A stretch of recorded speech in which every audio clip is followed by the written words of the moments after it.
Hey guys, thanks for clicking on my channel. I just wanted to show you guys how I do a very quick get ready with me. Like if I have zero time to get ready, because right now I pretty much have zero time to get ready. I haven't really done my hair, it doesn't really matter. I could do without my hair ever being fixed, as long as my makeup looks good. To show you all the details about my highlighter and my lips and everything else, then keep watching.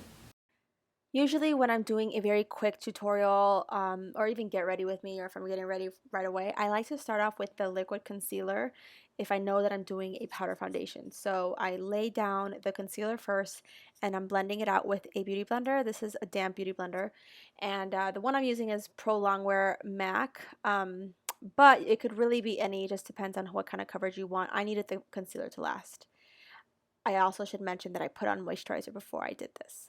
So anyways, I'm being pretty rough with it because obviously I have no time. This is a real get ready with me. And then what I do is I go in with my powder foundation. This one is MAC Studio Fix Powder in NC42. You do need a dense brush, something that's very soft, especially when you're moving this fast. You want something that's soft, otherwise it's going to really irritate your skin. I was going in with this. Just make sure that you're covering all the surface area. Just kind of add a really solid layer, and then you could always kind of perfect or add more coverage wherever you need it, but it's important to add a consistent one layer throughout the entire face.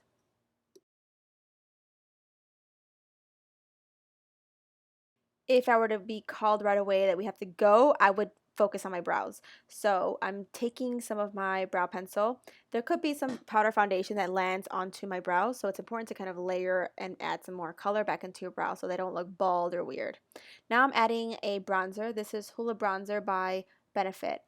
Being that you probably don't have time to do a cream contour, but if you did have time, I wouldn't recommend a cream contour on top of a powder foundation because it's going to skip and move and it's going to be weird. So just stick to like consistencies, powder on top of powder.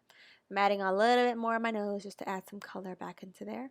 Now I'm going in with a blush. I wanted to use this light pink from my e.l.f. powder blush palette. It's a really great palette. This was in the color Light.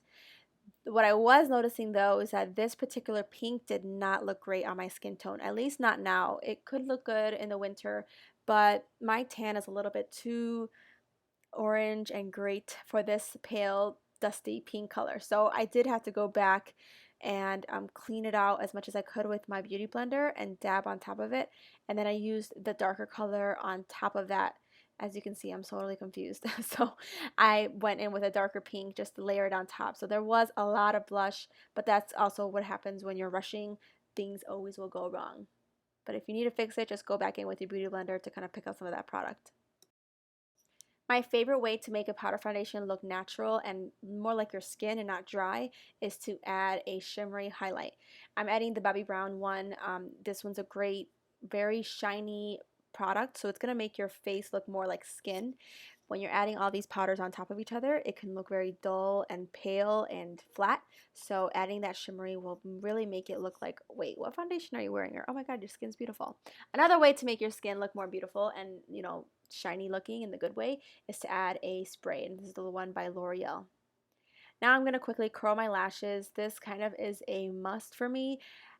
Frankly, if I had to have like 2 minutes to run out the door, I would probably have to curl my lashes and maybe throw a little something on my brows. But the lashes is a must for me because my lashes are super straight.